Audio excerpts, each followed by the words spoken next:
Hello, hello, hello sa atin lahat. Ako pala si Joey Siliero TV.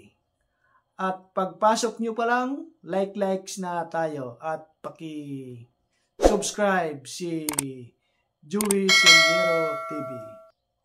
Ang topic natin ngayon is about sa traffic rules dito sa kaharian ng Saudi. Opo, yung tinatawag po nilang table points. Table points, about po ito sa mga traffic violations na ating nakukuha habang tayo ay nagmamaneho sa kanilang mga lansangan. Pagka nagkaroon po tayo ng traffic violation, ay mayroon automatic po tayong table points na tinatawag nila. Yung table points na yan, pag na-meet mo yung maximum na point nila, ito ay maaari kang masuspindi sa iyong lisensya, sa iyong pagdadrive. Depende kung ano ang nagawa mong violation. Yan ang malaking pagkakaiba dito sa kaharian ng Saudi at saka dyan sa atin sa Pilipinas. Kasi dyan sa atin sa Pilipinas, walang tinatawag na record, point of record sa iyong mga violation. Kumbaga, unlimited, kahit ilang beses ka na nahuli, walang record doon na maaari mong ikasuspindi. Dito, pag naka 24 points ka, pag na-meet mo yung 24 points, kasi bawat violation mayroong karampatang points. Mamaya yun ang itatapik ko sa inyo. Pag na-meet mo yung points, 24 points, automatic yan, magkakaroon ka ng suspindi. Suspindi. Mayroon po silang first offense, second offense, third offense, at saka yung fourth. Mamaya ipapaliwanag din natin yan. Yan ang malaking pagkakaiba. Kaya mga kababayan ko nandito sa kaharian ng Saudi, mga kapwa ko mga driver, mag-iingat po tayo sa ating pagdadrive. Huwag po tayong bara-bara. Susunod lang po tayo sa traffic rules ng kaharian ng Saudi para hindi po tayo nagkakaproblema.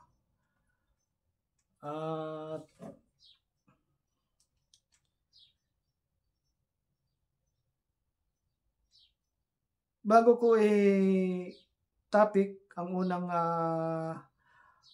unang bilang ng kanilang mga points, baka naman kung bago ka pa lang sa channel ko, please subscribe kay Joey Siliero TV at paki-like na rin, at kung mayroon kang time, paki-share na rin po para kumalat ang ating video, para maraming nakakalam about sa mga table points. Ito po yung kanilang mga table points. Ayan. Labo. Ayan, babasahin natin yan isa-isa.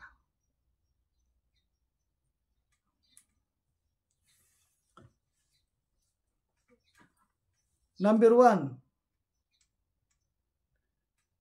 Driving under the influence of alcohol and drugs. Opo, pag nahuli ka na nagdadrive ka na nakainom ka ng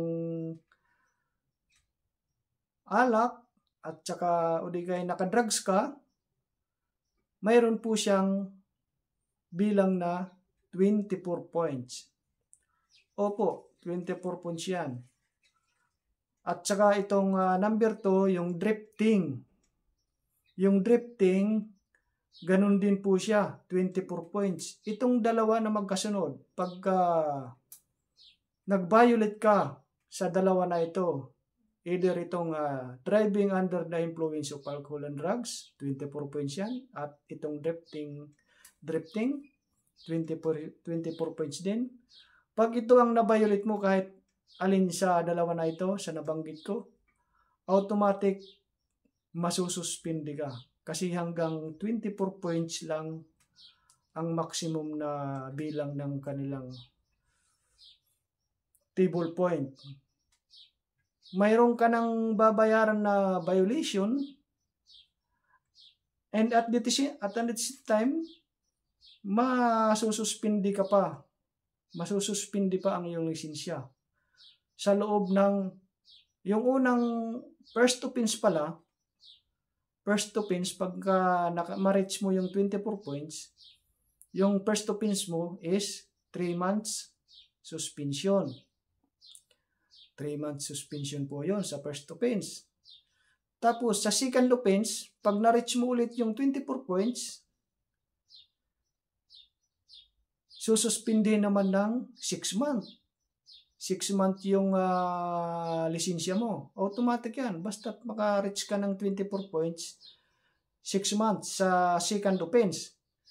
Tapos, yung third offense, pag na-reach mo ulit yung 24 points, sa third offense, is 1 year suspension ang ipapataw sa iyo pagka na-reach mo yung 24 points sa pangatlong pagkakataon. At yung pang-apat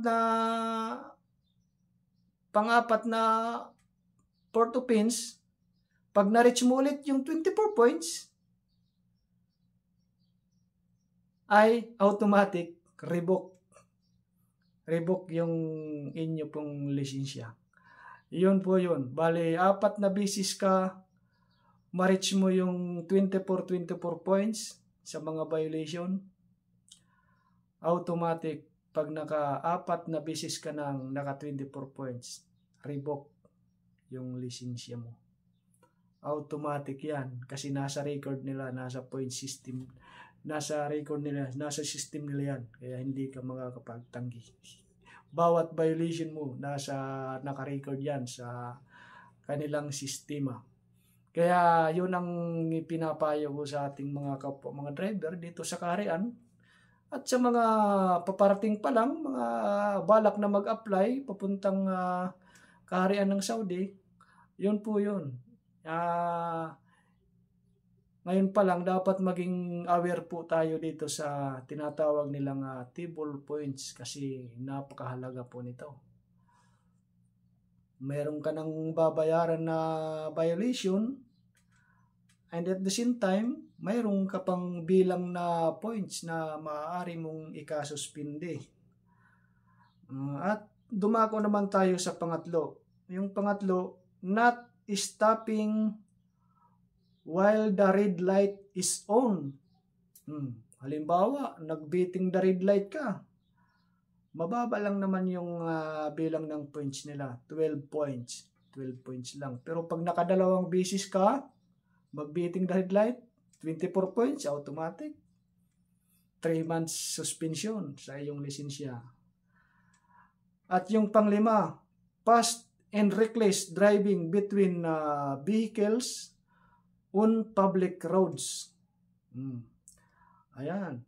Naging reckless ka sa iyong pagdadrive. 8 points po siya. 8 points. At ang pang-anim, not complying with the signal of traffic police officer. Ayan. Not complying with the signal of the traffic police officer.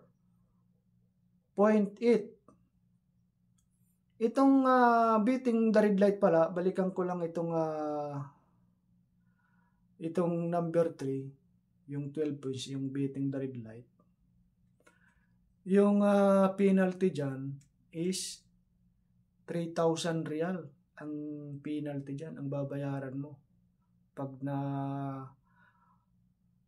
nakamerahan ka, automatic yan kasi bawat traffic light nila rito, mayroong mayroong camera, mayroong radar, automatic magpa-flash yun pag nag-beeping the red light ka. Automatic yun, pasok yun sa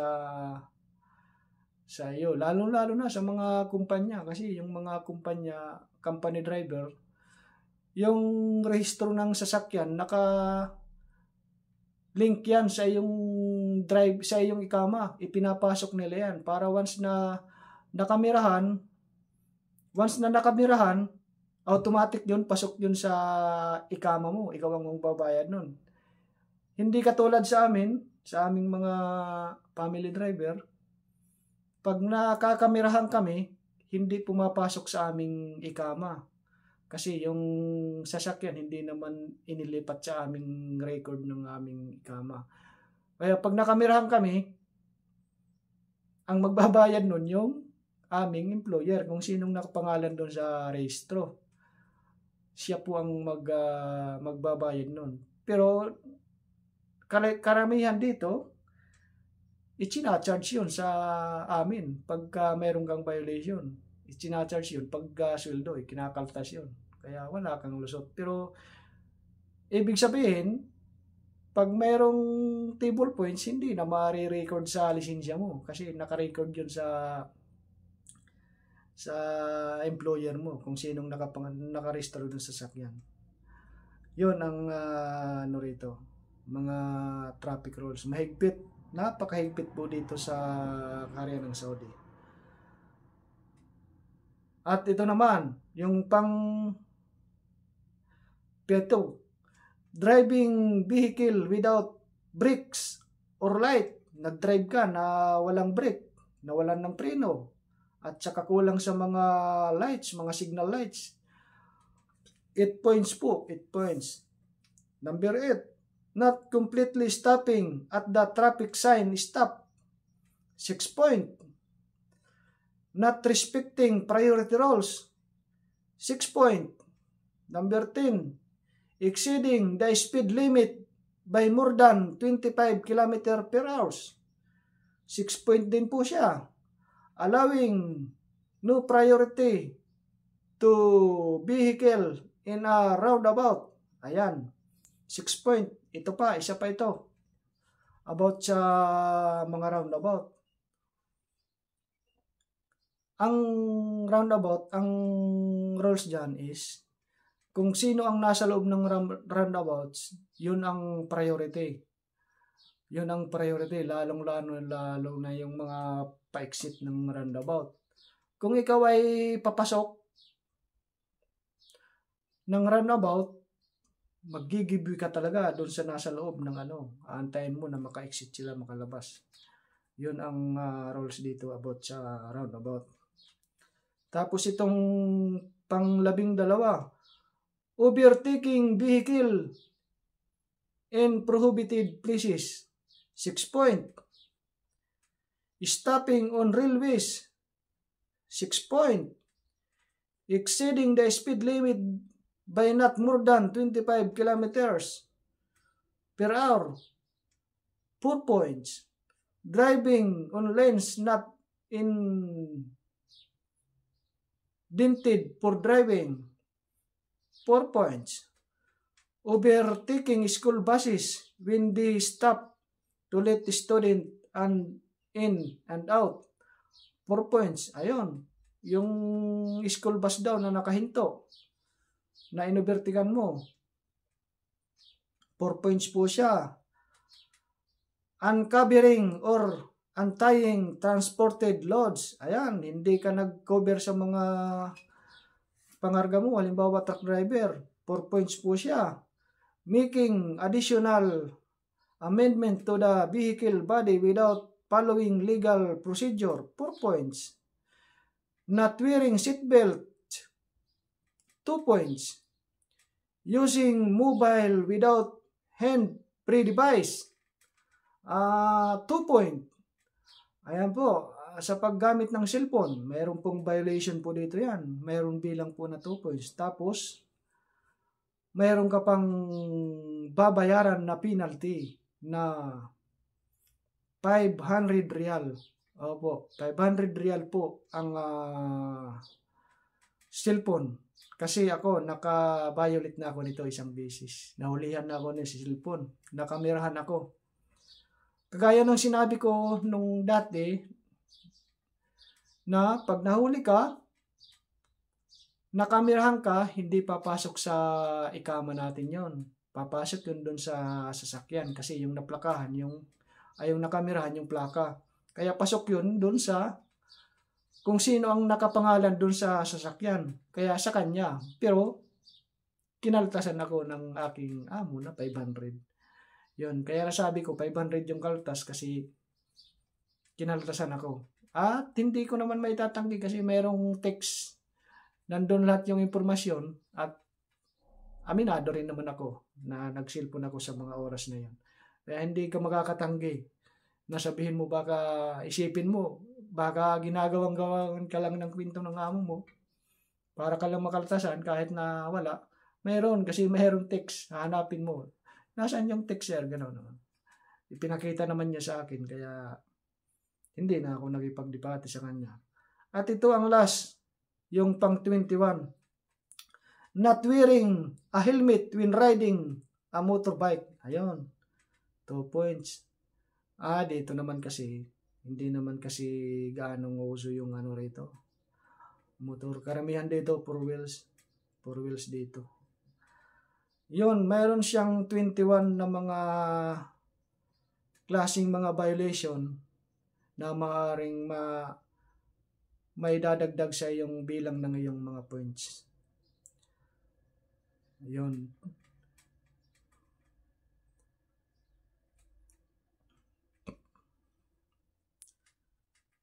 Tapos, dito naman tayo sa traffic violation point. Yun nga, kagaya ng sinasabi ko nung una, mayroon silang first offense, second offense, third offense, at saka yung fourth, pangatlong pagkakataon na nag-violate ka. Yung pang-apat po is revoke. Revoke ang katumbas sa pang-apat na basis na pagkakamali. Kaya kagaya ng sinasabi ko na naman nung una sa aking mga kababayan, mag-iingat po tayo dito sa pagdadrive. Huwag po tayong magpabara-bara sa kalsada. Kasi dito sa kaharian ng Saudi, hindi lang pulis, hindi lang traffic police ang nakabantay sa iyo. Maraming mga CCTV cameras ang nakakalat sa mga lansangan. Especially sa mga traffic light. Sa mga traffic light, nandyan yan, mga camera yan. Automatic yan, may radar yan. Pag nag-beating the red light ka dyan, automatic yan, magpa-plus. Magpa-plus yan. Kahit gaano kakatulin, makukuha yung plaka mo. Hindi ka makakalusot dyan. Malilinaw ang mga camera niyan nila. Kaya, yun. Mag-iingat po lagi tayo sa pagdadrive dito sa kaharian ng Saudi. At, yun lang. Kung mayroon kayong mga katanungan about sa mga traffic rules dito sa kaharian ng Saudi, mag-leave lang po kayo ng comment. Kasi kung kaya ko namang sagutin, ay sasagutin po natin. Gagawan po natin ng panibagong video kung mayroon kayong mga katanungan. Kaya mag-leave lang po tayo ng comments about sa traffic dito sa kaharian ng Saudi. Yun lang. Yun lang. Bye-bye.